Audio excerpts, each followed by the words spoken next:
Welcome to the Celestial Saga channel. Imagine how one small group of people on a forgotten base stopped the most powerful enemy in the galaxy. What made them stand up to the overwhelming forces? Today we will tell you a story that will change the way you think about the resilience and strength of humanity. Don't miss this epic battle. The air in the Vexian hive was thick, saturated with the sharp scent of pheromones, a potent blend of tension and anger that seemed to soak every narrow, winding tunnel deep within the hive's core. Queen Isabella Duran sat still on her towering throne, her multifaceted eyes shining with barely contained fury. The intricate web of chitin and silk that surrounded her appeared as though it had been sculpted from the very bones of the planet itself, its dark, gleaming surface reflecting the hive's bioluminescent light. Her sleek, armored body twitched slightly, her claws scraping against the throne's surface.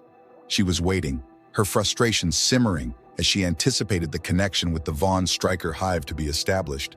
Today's news had not been what she expected, and the thought of failure gnawed at her, challenging her rule. The air grew colder, heavier, as the presence of Vaughn made its entrance into her mind. It wasn't physical, but overwhelming, a mental pressure that reverberated through the chamber, filling the space with an almost tangible weight. Vaughn's voice, a vast and formless collective consciousness, hissed into her mind with palpable frustration. The outcome was unexpected, Vaughn's voice rumbled, its tone low and resonant. The Terran resist. Isabella Duran's mandibles clicked in sharp anger. Resist? She hissed, her voice dripping with disdain. I was told this assault was to be overwhelming. How have they survived? Her claws flexed, digging into the dark stone of her throne at the thought of those pitiful creatures still standing. They were nothing but vermin, soft, fragile, and yet they had endured.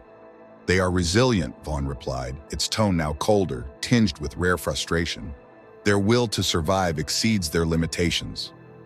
Isabella Duran's mandibles clicked again, this time in disgust. Resilient? That does not even begin to explain it. Your forces were supposed to crush them, yet they still stand. The Terran were outnumbered, outmatched. They should have been obliterated. What makes them so stubborn? Vaughn's response was tinged with an unusual frustration. It's their drive, their refusal to accept death.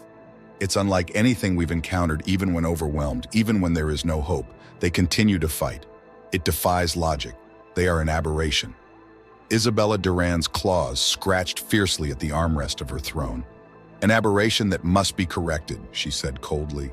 This defiance undermines us. If they survive, they'll become a symbol of hope for others.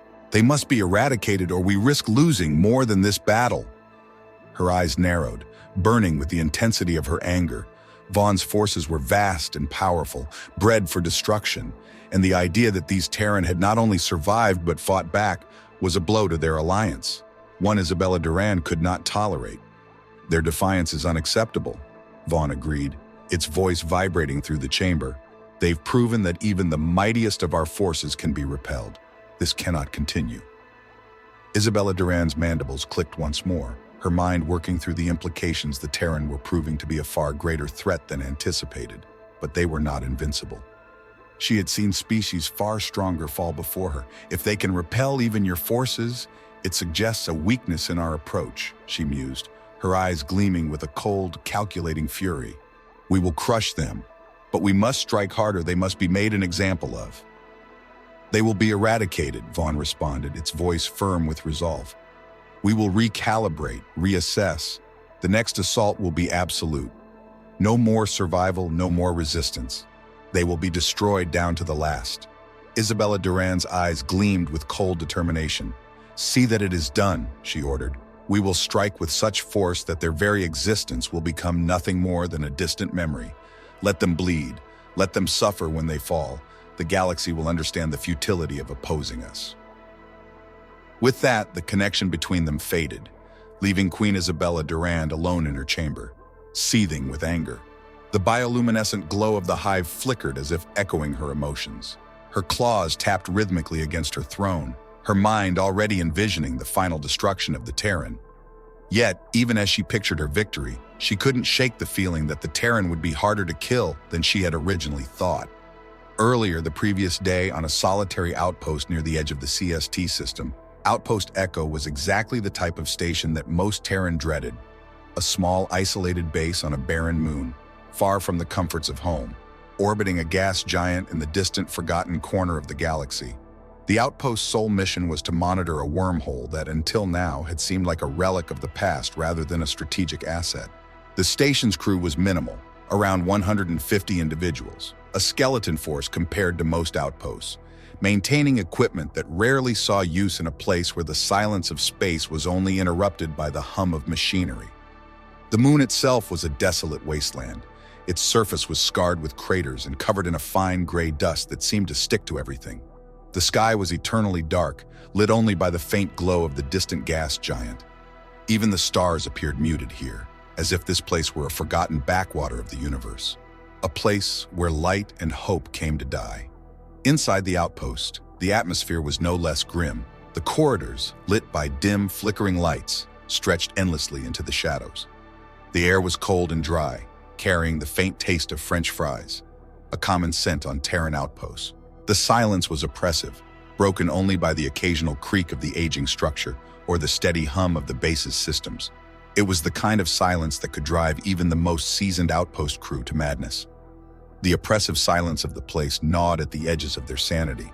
Bit by bit, Captain Samantha Hayes leaned against the reinforced glass of the observation deck, staring out at the barren, desolate landscape beyond. She was a woman of few words, her face etched with the unmistakable signs of a soldier who had lived through far too much. Her sharp, calculating eyes took in the emptiness with a resigned sort of acceptance. This place was hell, but it was her hell, and she'd be damned if it broke her. A dry, humorless smirk crossed her face. "At least it's quiet," she muttered, knowing better than to tempt fate. Hayes had survived countless battles and knew better than to rely on luck or hope. She was pragmatic, shaped by years of service, and understood that silence could be just as dangerous as noise. Out here, if anything went wrong, no one would be coming to save them. "Captain," a voice crackled over the intercom, snapping Hayes out of her thoughts. "This is Jackson Cole. We've got a few issues in the armory. Nothing major, just the usual, __. Want me to handle it?" Hayes sighed, pushing off the glass and straightening her uniform. Sergeant Jackson Cole was as dependable as they come. A battle-hardened Marine who had been by her side through thick and thin. He was a cynic, a man who'd seen too much and trusted too little, but he always got the job done. He had a rare quality in a soldier. He knew how to stay alive, even when the odds were stacked against him. "Yeah, take care of it, Cole. And while you're at it, remind the new recruits that this isn't a damn vacation. I want everyone on their toes," she replied, her tone firm. "We do, Captain. And hey, for the record, if anyone asks, tell them this is the galaxy's best-kept secret. Free dust, complimentary terror, and all the solitude you can handle," Cole quipped, his voice laced with dark humor. Hayes couldn't help but chuckle, despite herself. "Sounds like a 5-star review, Sergeant. I'll make sure the brass knows how much we're enjoying ourselves down here in the bowels of the outpost." Private Maya Walker was doing her best not to mess up and make herself look like a fool. She was young, maybe too young for this assignment, but she was determined to prove herself. The outpost was a far cry from the training simulations she had excelled at. Here, things were real, and the looming fear of the unknown hung over her like a heavy fog. Walker checked her equipment for the third time, her hands trembling slightly. She was scared, though she would never admit it. The quiet, the isolation, the sheer emptiness of the place. It was all so much more than she had expected, but she pushed those thoughts aside, steeling herself for whatever was to come. She had to be ready. "Relax, kid." Cole's voice startled her as he entered the room. "If you keep checking that rifle, you'll wear it out before you even fire a shot." Walker gave a nervous laugh, trying to mask her anxiety. "Just making sure it's ready, Sergeant." "Good," Cole said, his tone softening slightly. "Stay sharp, but don't let this place get to you. It's designed to mess with your head." Walker nodded, appreciating the advice, but still feeling the weight of the moon's desolation pressing down on her. She wasn't sure what was worse, the silence, the isolation, or the knowledge that they were so far from help. But she knew she couldn't show weakness. Meanwhile, in the engineering bay, Lieutenant Daniel Kim was buried in his work. Kim was the kind of man who found solace in routine, in the hum of machinery, and the glow of computer screens. He wasn't a fighter. He never had been. But out here, he was damn good at what he did. If something broke, it was his responsibility to fix it. And out here, Everything was old and prone to malfunction. Damn it, Kim cursed under his breath as a shower of sparks erupted from a console. He jumped back, narrowly avoiding being singed. Piece of junk, he muttered. He wasn't one for bravado or heroics. His job was to keep the outpost running, making sure the power flowed, the air circulated, and the sensors stayed online. But deep down, he knew that if something truly went wrong, if they were attacked, no amount of engineering expertise would save them. And that was the grim reality of Outpost Echo. A small crew isolated on a dead rock, surrounded by the cold, indifferent void of space. Every member of the crew knew, in the back of their mind, that they were on their own. There would be no cavalry, no rescue mission if things went south. But as long as they had breath in their lungs, they would do their duty. Hayes, standing alone in the observation deck, allowed herself a rare moment of reflection. This place, this hellish moon, was the kind of posting that broke people, but not her, not her crew. They were too damn stubborn to let it get the best of them. Outpost Echo had never been meant to be on the front lines, but as the crew huddled around the central console, it became clear that their luck had finally run out. "Captain, you need to see this." Lieutenant Kim's voice was tight with fear as he waved Hayes over. The screen in front of him displayed a series of rapidly fluctuating readings. An enormous mass is moving toward the outpost at an alarming speed. Hayes felt a knot of dread form in her stomach as she leaned in. "What the hell is it?" she demanded, her voice tense. "Nothing good," Kim muttered, running a hand through his hair. "It's organic, Captain. Whatever it is, it's alive and massive." "Soral," Cole spat the word like a curse as he leaned in for a closer look. "We're dead." "Not yet," Hayes shot back, her voice cutting through the rising panic. "Get everyone to their stations. Lock this place down. We're preparing for a fight." "What kind of fight?" Kim's voice shook with unease. "This place isn't designed for—" "Shut up and do your job," Cole snapped, his face hard with anger. "We've got 5 minutes, maybe less, before that bastard's right on top of us, and I'm not going down without a fight." Walker, standing across the room, felt a cold rush of fear as the words sank in. Vaughn. She'd heard the horrific stories, nightmarish tales of entire colonies destroyed, soldiers torn apart by creatures that shouldn't even exist. And now, they were here, coming for them. "Everyone, listen up!" Hayes' voice rang out over the intercom, steady despite the chaos. "We're about to be hit by Vaughn. This is not a drill. Repeat, this is not a drill. Lock and load and be ready for anything. We are Terran, and we do not go down without a fight." The crew moved quickly, almost desperately. Alarms screamed through the outpost as blast doors slammed down, cutting off vulnerable sections. Weapons were readied, and defensive positions were hastily taken. But beneath it all, the fear was undeniable. Shit, Walker muttered under her breath, double-checking her rifle. Her hands trembled as she fiddled with the safety, her mind racing with every worst-case scenario imaginable. "Walker!" Cole's voice jolted her out of her thoughts. He stood before her, his face grim. "Get your shit together. You freeze out there, you're dead. Got it?" "Yes, Sergeant," she replied, swallowing her fear as best she could. Cole nodded, his gaze softening for just a second.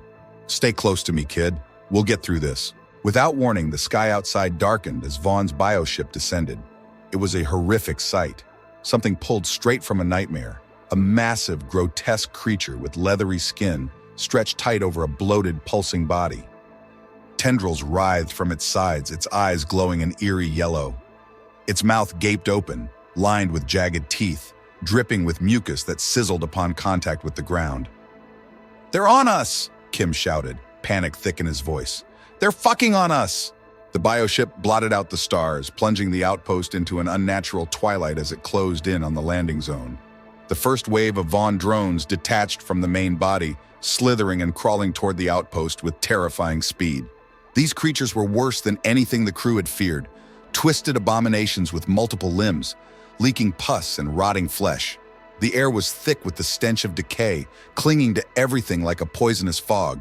"Open fire!" Hayes barked, her voice steady amidst the chaos. The hallway exploded with gunfire as the Marines and point defenses unleashed their weapons into the oncoming horde. Bullets tore through the slick, mottled bodies of the Vaughn drones, but for everyone that fell, more came surging forward, unstoppable in their hunger.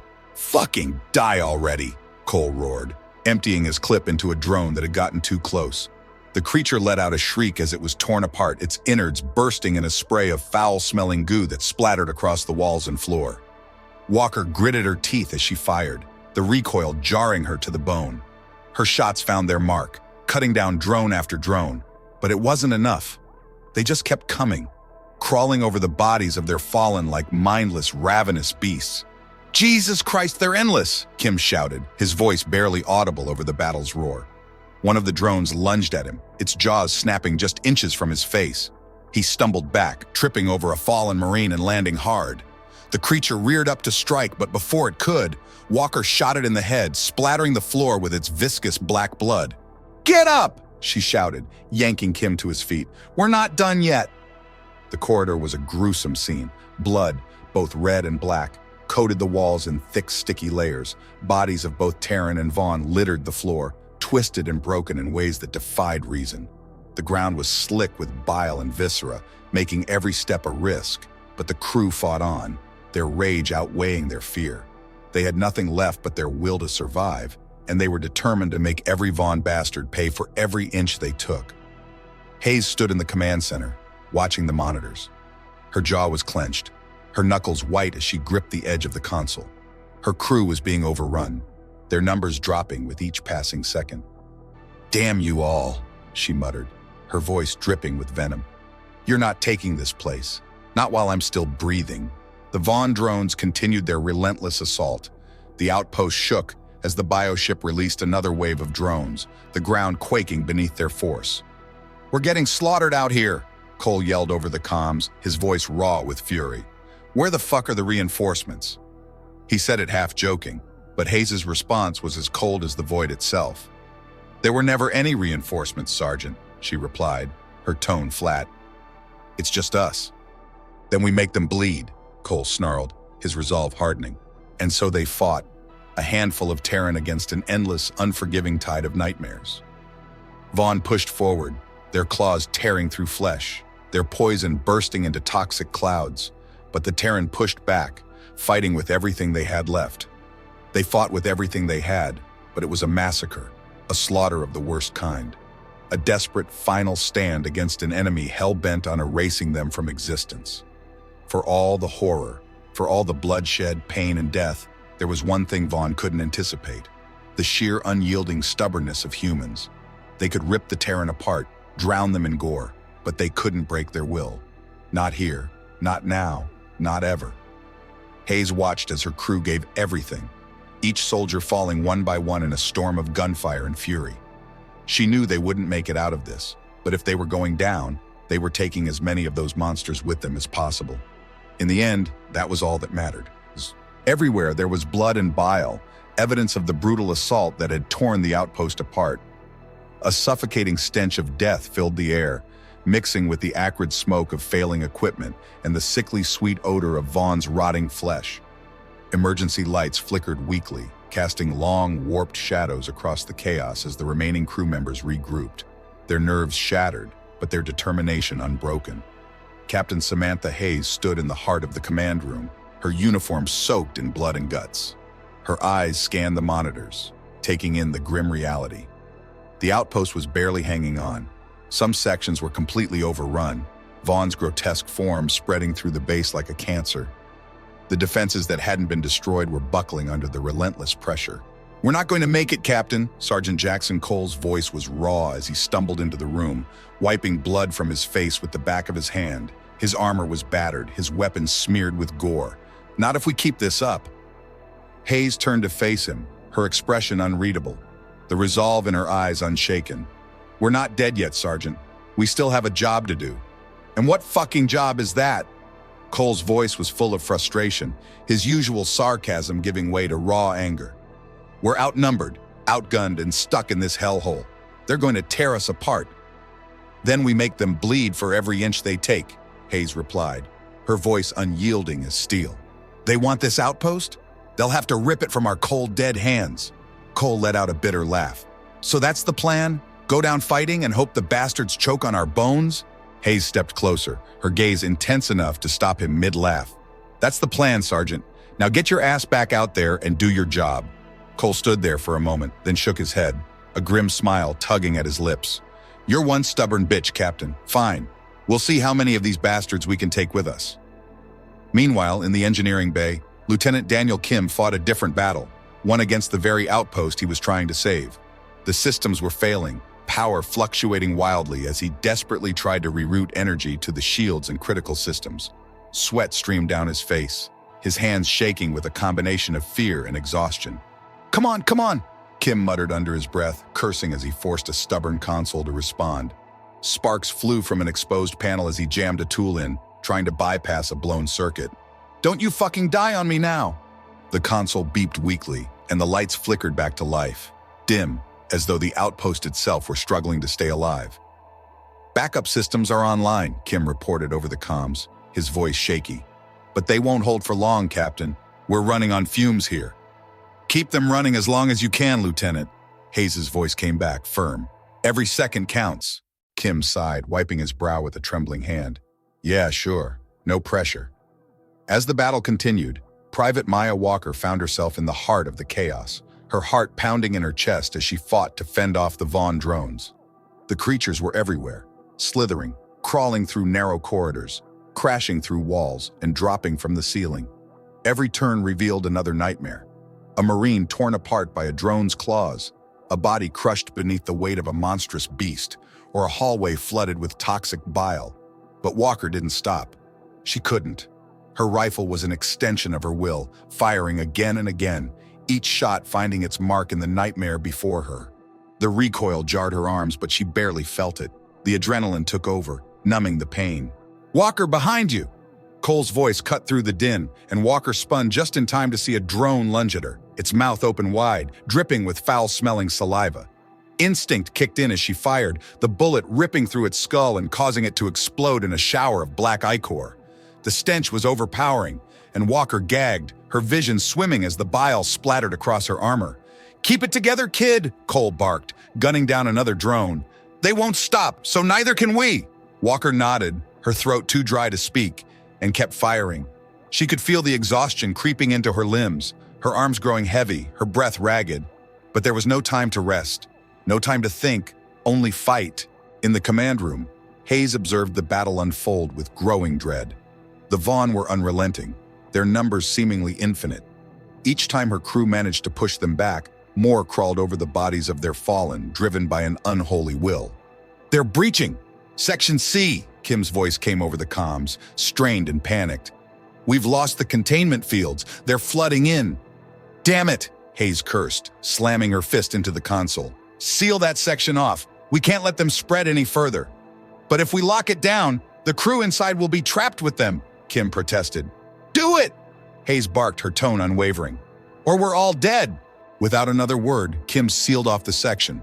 The blast door slammed shut with a resounding thud, cutting off the crew inside. Hayes stared at the monitor, watching as the life signs from Section C blinked out one by one. Her face was cold and resolute. Captain, we're running low on ammo. Cole's voice broke the silence, filled with frustration. What do you want us to do? Throw rocks at them? Scavenge whatever you can from the fallen, Hayes ordered, her voice firm. Use the Vaughn's claws against them if necessary. Cole let out a dry laugh.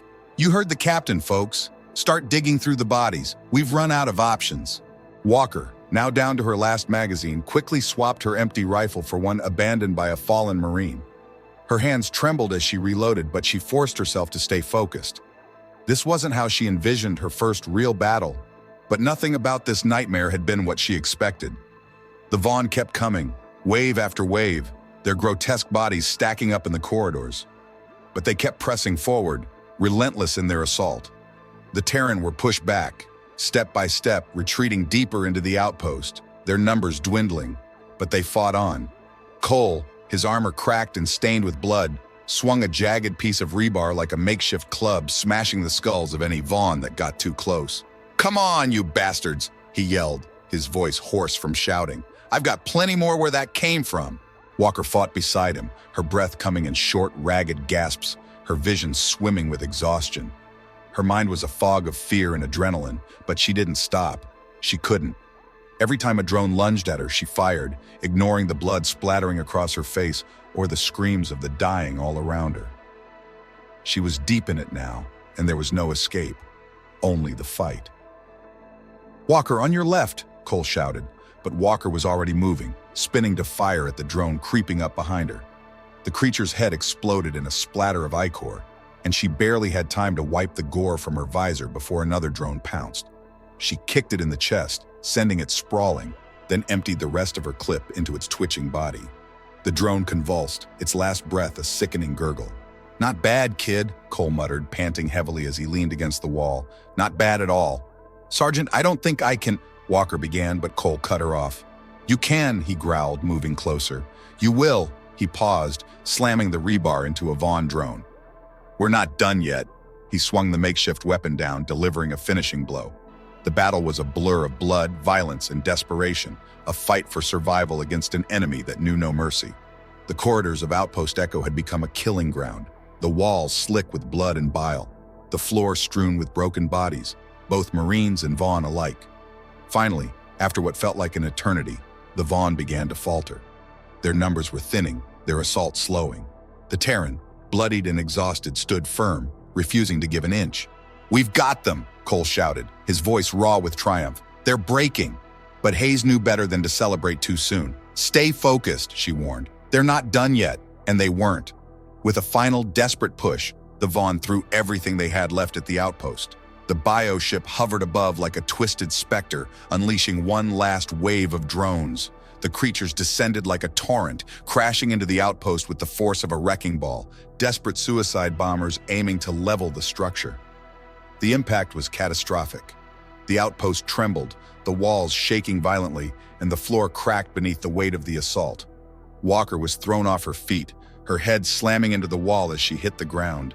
The world blurred, her vision fading to black. For a moment, she thought it was over, but it wasn't. She pushed herself up, every muscle screaming in protest, her vision swimming. She staggered to her feet. The corridor had become a hellscape, walls crumbled, the floor littered with the dead and dying. But through the smoke and dust, she saw Cole still standing, covered in blood but grinning like a madman. "We're still here, kid," he shouted, his voice filled with manic energy. "We're still fucking here." And that was the truth. They were still standing, still fighting, still refusing to die. The Vaughn had thrown everything they had at them, but the Terran were too stubborn, too angry, and too damn determined to give up. As the last of the drones fell, an overwhelming silence filled the outpost. Hayes watched the monitors, her breath ragged, her hands shaking as the adrenaline began to fade. "We did it," Kim's voice came through the comms, weak but filled with relief. "Holy shit, we actually did it." "Don't start celebrating yet," Hayes replied, her voice softer now, the edge of command slipping away. "We've still got a lot to do." "Yeah," Cole's voice crackled over the comms, tired but defiant. "But we're still here, Captain." And that was enough. The Galactic Council chamber, massive and imposing, was unusually quiet. The events at Outpost Echo had prompted an emergency session, and all three council species, the Terran, the Sani, and the Greys, had gathered to deliberate over the events that had unfolded. In the center of the chamber, a massive holographic display replayed the brutal incursion on the barely habitable moon. Vaughn's bioship descended like a monstrous leviathan, the Terran fighting a desperate last stand as the corridors of Outpost Echo became drenched in blood and bile. Every detail, stark and violent, played out before them. As the final scenes of carnage faded, a heavy silence settled over the chamber. The Sani representative, a towering figure with smooth, scaled skin that transitioned into feather-like structures on their limbs and head, stepped forward. Their vibrant plumage, usually a calming blend of blues and greens, had darkened, a subtle sign of deep concern. "Never before have we been repelled like this," the feathered sage Lara Kessler spoke slowly, each word measured with centuries of reflection. "Not once in our history has their force been met with such resilience." The Gray representative, a small, slender figure with large, expressionless eyes, simply nodded. When Galactic Counselor 3 spoke, their voice was soft and measured, a rare departure from the aloofness the Greys were known for. "Vaughn has always considered us insignificant. Their victories have been absolute, their strength unmatched. And yet, the Terran..." Their words trailed off, the weight of the situation settling in. They did not abandon their post. The Terran representative, a seasoned diplomat named Victoria Brooks, leaned forward. Her expression was calm but resolute. Years of navigating interstellar politics had sharpened her instincts. Even so, the gravity of the situation was clear. "We've always been underestimated," she said, her voice firm and steady, "by our enemies, by our allies, and sometimes even by ourselves. But that's the thing about humans. We don't know how to quit. We're too damn stubborn to die quietly." Thorn Vieira, the Sani representative, inclined their heads slightly, their feathers shifting in a manner that might have indicated agreement or contemplation. "This stubbornness, it is both a strength and a danger. Vaughn will not take this lightly. They will return, and they will do so with greater force. ****. Galactic Counselor 3's large black eyes blinked slowly, the only visible sign of any emotion. "They will seek to annihilate what they perceive as a threat. The Terran have shown them that they can bleed. This changes the balance of power in ways we cannot yet foresee." Brooks nodded, her expression unwavering.